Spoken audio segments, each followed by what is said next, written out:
Hello everyone, DonTheCrown here. I'm seeing a lot of confusion about the new vampire powers, and it's actually pretty simple. So I'm going to go through it really quick. What you want to do is open up your inventory. This little button down here will take you to your vampire powers, and basically you have all of these things to choose from at the bottom.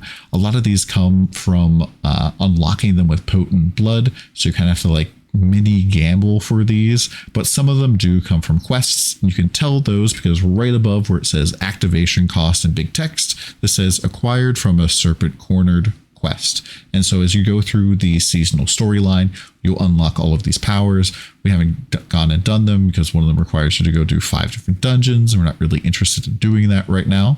But when you have powers, all you have to do is drag them up and they will go onto your board. Now you can see what the current packs are that you have on your gear and what is required. As you can see, available and required. So the available is what is on your gear. So on your gear, you'll see like these little spikes, little chalices, or little skulls. And these fuel the powers over here.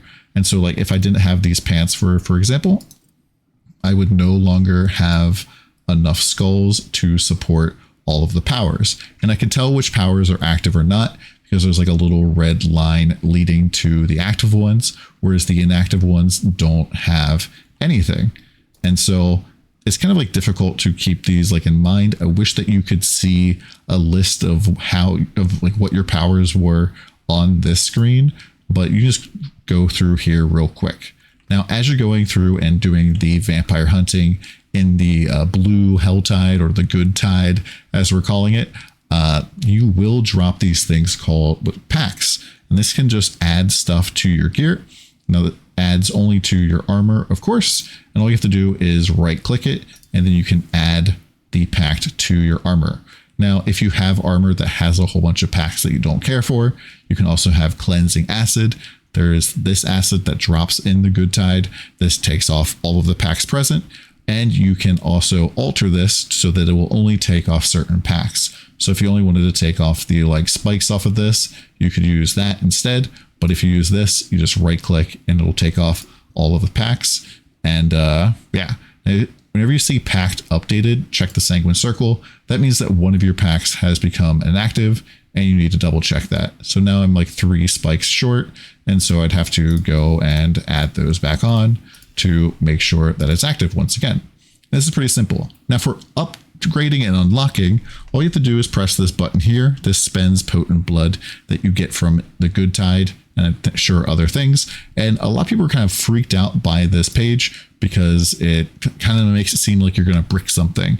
But basically, you're always going to get 3 different options. And if basically you're going to be able to unlock or upgrade options. And a lot of these are ones that you're not going to care about. So all of these are ones I don't care about. So I'm always going to pick the one that is the highest level, because once these reach level 3, they're going to go away because you cannot level any further than level 3. Now, as you hit any of the ones that are currently on your bar, they will have a red background. Here, I'll put this one in here so maybe it'll show up.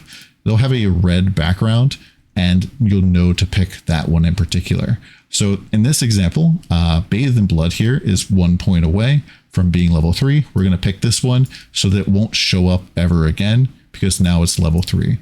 The fastest way to go through, oh, here's the red background as an example. So if you see one that has a red background, that means it's active, and you just should activate that one almost every single time unless you want to unlock one. And the fastest way to do this, I find, is to just click, press allocate, and then press escape. And you can click right again and go through this a lot faster than having to click through everything. It's a little bit of a clunky UI, but hopefully this video helped you out, and come by the stream.